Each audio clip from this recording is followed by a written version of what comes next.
Bonjour à tous les amis, aujourd'hui on se retrouve pour une toute nouvelle vidéo sur ma chaîne YouTube, une nouvelle vidéo. On va parler aujourd'hui du grand, de l'immense FC Barcelone. Le Barça est tout simplement en train de réaliser pour l'instant une saison absolument historique. Le club catalan peut tout simplement encore remporter l'intégralité des compétitions auxquelles il a tout simplement participé. La Super Coupe d'Espagne a été un succès, on l'a remporté il y a quelques semaines. La Coupe du Roi, on est tout simplement qualifié pour cette finale avec cette victoire 1-0 face à l'Atlético, 1-0 du côté du Wanda Metropolitano, 2 semaines après s'être imposé déjà du côté du Wanda en Liga. Le FC Barcelone réitère cet exploit. C'est vrai que c'est pas facile d'aller gagner à l'extérieur, d'aller gagner sur cette pelouse. Faut pas oublier que cette équipe de l'Atlético cette saison avait perdu qu'un seul match à domicile, toute compétition confondue. C'était face à Lille en Ligue des Champions. Depuis, le Barça les a déjà battus 2 fois chez eux lors des 2 rencontres. Du coup, du côté de Madrid, grosse performance évidemment du FC Barcelone. Aujourd'hui, on va d'abord parler de la performance positive du FC Barcelone, et puis on terminera quand même par un petit coup de gueule contre cette équipe de l'Atlético qui n'a déjà plus rien à jouer sur cette fin de saison. Avant ça, on va évidemment commencer par la belle performance du Barça, un Barça qui nous a régalé en première mi-temps, les combinaisons dans une défense pourtant, voilà, c'est cette fameuse défense à 5 défenseurs. On connaît évidemment l'Atlético, c'est compact, ça joue très très bas sur le terrain, ça défend beaucoup, ça joue en contre, et le Barça clairement en première mi-temps a été très impressionnant avec cette capacité à combiner, cette capacité à jouer dans les petits espaces, cette capacité à accélérer le jeu sur une petite déviation, sur un petit appel, etc. D'ailleurs, le but de Ferran Torres, il est magnifique, parce que c'est un bel appel de Ferran, une passe magnifique de Lamine Yamal. Lamine Yamal, parlons-en de son niveau absolument stratosphérique, il est même pas encore majeur, faut quand même en parler. Combien de joueurs à 16-17 ans avaient le niveau de Lamine Yamal? Alors évidemment, on espère que les blessures vont le laisser tranquille, et on espère qu'il pourra tout simplement nous faire profiter de son talent absolument extraordinaire sur les 15 prochaines années. Mais c'est vrai que c'est un joueur, voilà, pour moi, hors norme, hors du commun, un crack générationnel comme on en voit très peu. Vraiment, Lamine Yamal absolument extraordinaire. Cette équipe du Barça qui, voilà, va ouvrir le score, qui s'est procuré pas mal de grosses occasions en première mi-temps. Maintenant, voilà, quand on fait un peu le fil du match, on est obligé de parler de ce carton rouge qui n'a pas été donné à Azpilicueta, César Azpilicueta, qui va faire une faute énormissime sur Rafinha en tout début de match. On est, je crois, à la 5e ou à la 6e minute de jeu. Moi, honnêtement, je ne comprends pas cette psychologie de dire oui, mais c'est la première, oui, mais c'est le début du match, oui, mais faut pas gâcher le spectacle. Une grosse faute, qu'elle soit faite à la première minute ou à la dernière minute, que ce soit ta première faute ou ta 10e faute, je suis désolé, mais il faut la sanctionner telle quelle, il faut la sanctionner telle quelle. L'arbitre est parti voir la VAR, tout le monde s'attendait à ce que l'arbitre change sa décision, annule le jaune et mette directement un rouge. Finalement, l'arbitre aura décidé de maintenir sa décision initiale, de conserver le carton jaune pour Azpilicueta. Et clairement, ce carton rouge aurait pu complètement changer le match. Heureusement pour le FC Barcelone, les conséquences ne sont pas terribles étant donné que tu te qualifies quand même derrière, mais clairement, moi, je comprends vraiment pas cette histoire du carton rouge. Comment est-ce que c'est possible de ne pas sortir le rouge? D'ailleurs, ce soir, entre l'Atlético et le FC Barcelone, parce que je l'ai dit, la première mi-temps, elle était très plaisante, le Barça a joué.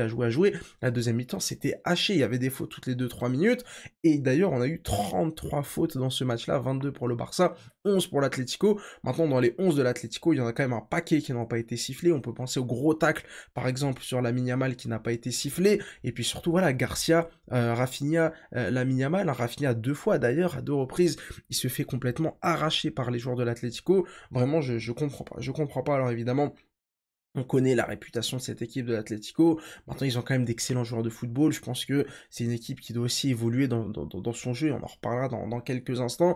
Mais voilà, le FC Barcelone est clairement sorti de ce piège. Et j'ai trouvé que le match était quand même plutôt maîtrisé. Voilà, clairement, cette équipe de l'Atlético, 0 tir cadré. Je ne sais pas si vous vous rendez compte de cette statistique. 0 tir cadré pour l'Atlético ce soir face au FC Barcelone. Un Barça qui a maîtrisé son sujet. Un Barça qui a maîtrisé tout simplement son match en ouvrant le score rapidement. Et puis voilà, les entrées d'Eric Garcia, les entrées d'Araujo, elles sont quand même plutôt cohérentes. Maintenant, évidemment, t'aurais pu et t'aurais dû, pour moi, tuer le match. T'as eu les opportunités, notamment en fin de première. Clairement, tu dois normalement revenir au vestiaire avec un score de 2-0. Mais voilà, belle performance du FC Barcelone, belle performance défensive du FC Barcelone, avec un Ferran Torres qui s'est illustré offensivement. C'est vrai que ça fait plaisir. Moi, je fais partie, évidemment, de ces détracteurs.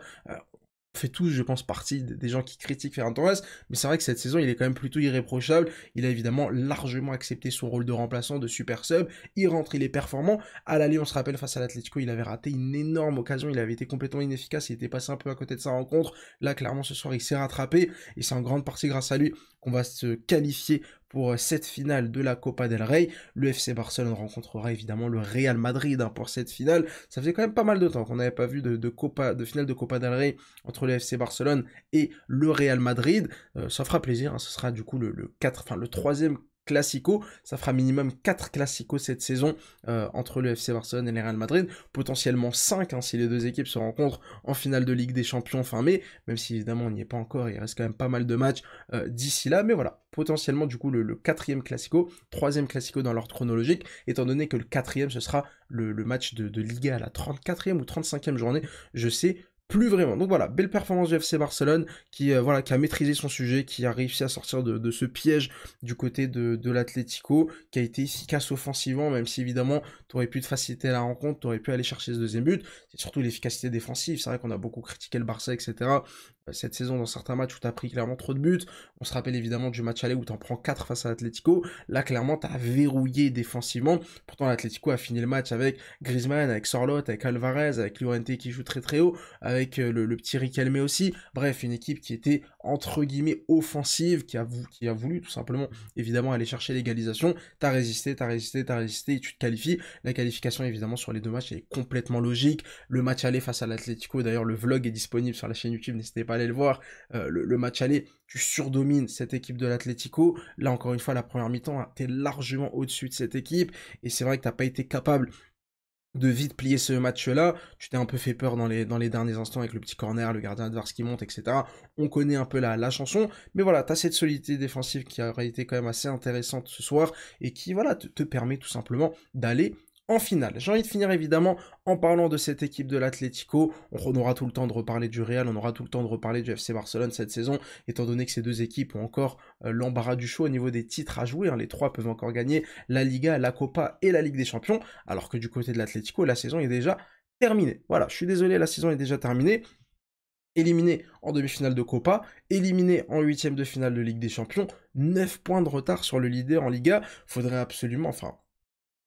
un miracle pour voir l'Atlético revenir à hauteur du FC Barcelone, reprendre cette première place de Liga, je n'y crois évidemment absolument pas. Faut pas oublier quand même qu'en début de saison, l'Atlético, sur le papier, avait pour moi le meilleur effectif, en tout cas l'effectif le plus complet des trois grands Espagnols. La profondeur de banc offensive, la profondeur de banc défensive, même le milieu de terrain qui était quand même très très intéressant. T'es parti recruter Alvarez, t'es parti recruter Sorloth, t'es parti recruter Gallagher, t'es parti recruter Robin Lenormand. T'avais fait un mercato estival 2024 XXL, t'avais clairement de très très grandes ambitions cette saison et tu pouvais pour moi jouer sur tous les tableaux, tu pouvais pour moi remporter des titres majeurs, mais je suis désolé, Simeone, la tactique Simeone, la recette Simeone ne fonctionne plus. Tu t'es fait éliminer en huitième de finale de Ligue des Champions face au Real, alors que le Real Madrid était mauvais, t'étais à domicile, tu pouvais pousser, tu pouvais continuer, tu pouvais forcer, aller chercher cette qualification, aller forcer ton propre destin. Tu l'as pas fait. Face au FC Barcelone, dans ce fameux match de Liga où tu te fais renverser dans les derniers instants, là encore une fois, tu mènes 2-0, tu dois continuer de pousser, tu te fais renverser parce que t'as toujours, voilà, c'est cette fébrilité, cette fragilité, je sais pas si c'est un complexe d'infériorité face au Barça ou face au Real, mais clairement, il y a un vrai problème psychologique dans cette équipe de l'Atlético qui est pour moi insufflé, qui est pour moi propulsé, qui est pour moi sponsorisé par le coach Diego Simeone. Et puis encore une fois, ce soir, face au FC Barcelone, faut y aller beaucoup plus, fallait bouger le Barça. Le Barça n'a jamais été autant mis en difficulté cette saison que lorsqu'on est parti les chercher, que lorsqu'on est parti vraiment les mettre en difficulté défensivement, qu'on est parti les forcer à faire tout simplement des erreurs défensives. Et moi, je comprends vraiment pas cette équipe de l'Atlético. Le rendement est absolument dramatique. La saison dernière, t'as pas remporté de titre. Cette saison, tu remportes pas de titre. Et c'est vrai que Diego Simeone, alors évidemment, c'est lui qui a placé le club tout en haut, même s'il y a eu pas mal d'investissements, même si, voilà, il y a eu pas mal de choses qui ont été faites construit structurellement autour du club. Sportivement, sans Diego Simeone, jamais l'Atlético n'aurait pu être ici sans lui. Mais j'ai envie de vous dire, comme toutes les belles histoires, il y a un moment donné, il faut y mettre fin. C'est tout. Alors je dis pas que faut virer Simeone dès maintenant, dès la fin de ce match-là. Ça reste un entraîneur qui a un crédit absolument illimité du côté de Madrid. Mais pour moi, voilà, faut déjà penser à sa succession. Il faut peut-être penser à changer sa mentalité. Alors est-ce qu'il faut changer complètement la tradition, la culture de l'Atlético en amenant par exemple un coach un peu plus joueur, en amenant un coach différent qui est Simeone? Ça j'en sais rien. Je pense que les dirigeants d'Atlético, pour remplacer Simeone, ils chercheront un coach similaire, et limite c'est Simeone lui-même qui cherchera un coach similaire à lui lorsque lui-même décidera de quitter le club. Mais on est obligé de critiquer le rendement de cette équipe qui pourtant sur le papier a un effectif absolument, franchement, je vais pas dire extraordinaire, on va pas non plus trop surcoter cette équipe, mais sur le papier, en début de saison, pour moi, c'était l'effectif le plus cohérent, le plus complet et le plus susceptible de faire de bonnes choses, notamment en Liga. L'Atlético avait complètement raté son début de championnat, était bien revenu avec une belle série pendant 2-3 mois où ils avaient pris la tête du championnat, mais là, c'est vrai que se retrouver comme ça, le 2-3 avril avec plus aucun titre à jouer, c'est quand même un énorme échec pour cette équipe de l'Atlético. Revenons quand même rapidement pour conclure sur cette équipe du FC Barcelone qui peut encore remporter ces 3 titres. C'est vrai que c'est vraiment une saison absolument fantastique de la part des Catalans. Maintenant, le calendrier est quand même infernal. Le Barça va rejouer samedi, le Barça va rejouer mardi prochain, le Barça rejouera évidemment le week-end d'après. Tu joues tous les 2-3 jours, c'est quand même ton 3e match en moins d'une semaine avec ce fameux match face à Osasuna à la fin de la trêve internationale la semaine dernière. Mais en attendant, le FC Barcelone continue. Le Barça est toujours invaincu en 2025. Seule équipe des 5 grands championnats à ne pas avoir perdu en 2025. C'est quand même assez exceptionnel, assez extraordinaire. Il faut quand même le souligner. Une série qui est évidemment en cours et on espère qu'elle durera le plus longtemps possible. Les amis, n'hésitez pas à me dire ce que vous en avez pensé de ce match-là, ce que vous en pensez de cette saison du FC Barcelone, ce que vous en avez aussi pensé de cette saison de l'Atlético qui est selon moi terminée. Si cette vidéo vous a plu, n'hésitez pas à mettre un petit like, à vous abonner pour pas louper les prochaines et n'hésitez pas à me suivre sur Twitter pour tranquillement parler football. Allez, ciao ciao les amis.